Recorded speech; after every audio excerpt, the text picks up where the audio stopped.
This ABC 15 Flash Briefing is sponsored by Sanderson Ford. Straight up. Hi, I'm Steve Irvin with your top stories from ABC15 Arizona. Checking the latest on coronavirus cases in Arizona. Today, the state added more than 1,500 cases, bringing the total to 34,458. The state reporting 39 new deaths from the disease, bringing the total to 1,183 lives lost. New details about this massive fire at an apartment complex under construction in downtown Phoenix. Police tell us they've made an arrest related to that fire that broke out near 7th Avenue and Grant. 54-year-old Ted Hopkins is accused of tossing a MOLOTOV cocktail at the construction site. The Phoenix Fire Department tells us they have video of a man doing so and say investigators have reason to believe it was Hopkins. He was booked late last night on several charges, including arson.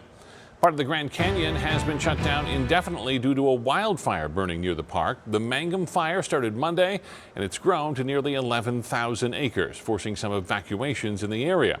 It's burning in Kaibab National Park, and smoke can be seen from both the north and south rims of the Grand Canyon. Right now, the north rim is closed, while the south remains open. As of this morning, the fire was 2% contained, but officials say windy conditions are not helping with the fight.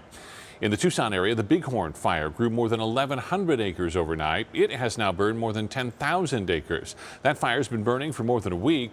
Crews have about 10% of it contained. Hundreds of homes in the area have been evacuated. Some of those evacuations were lifted yesterday. Around the same time, a new evacuation order went into effect for portions of the Catalina foothills and Oro Valley. About 550 people are fighting the fire, and officials say rising temperatures and high winds mixed with steep, rocky terrain are creating challenging conditions for firefighters.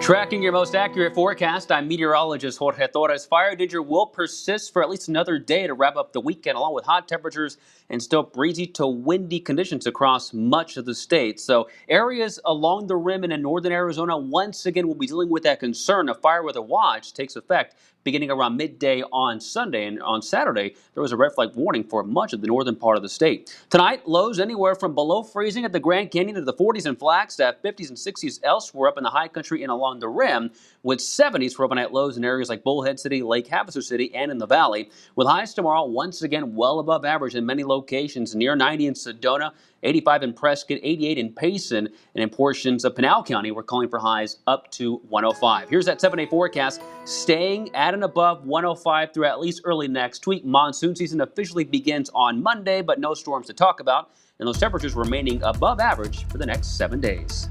For the latest headlines, weather, and traffic, head to abc15.com or download the free ABC 15 mobile app.